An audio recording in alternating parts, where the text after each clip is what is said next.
Magluluto ako ng sinigang. Mayroon akong kangkong, okra,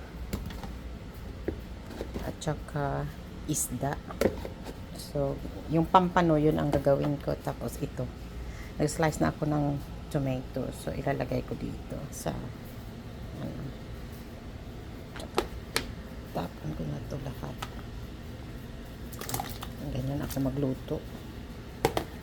Tapos, maglalagay lang ako ng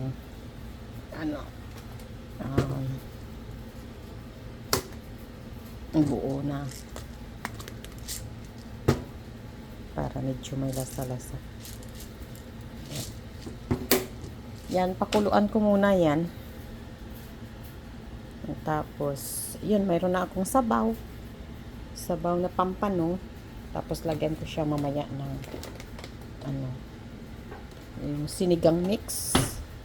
Yan lang, antayin muna natin kumulo.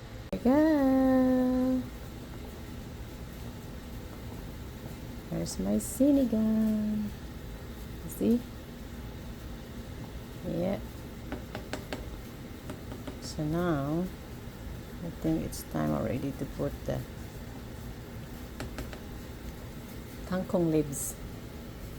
I have a tomato tops, but I prefer to put this kangkong.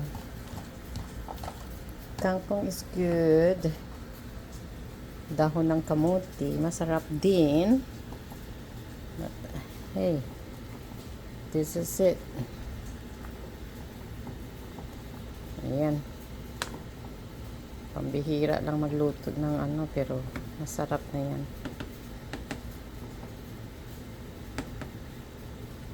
Diba? May kamatis yan eh.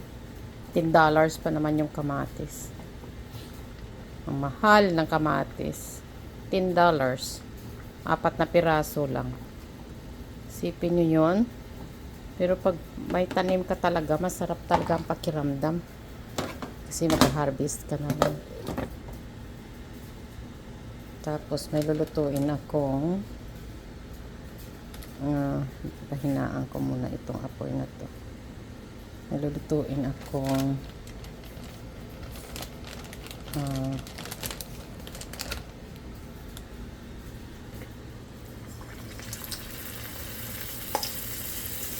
mainit na mainit yung apoy para sa egg roll. Ayan. Hindi ako magluluto sa labas ng deep fryer because wala na akong oras. Ayan. Ayan na guys. Libre na.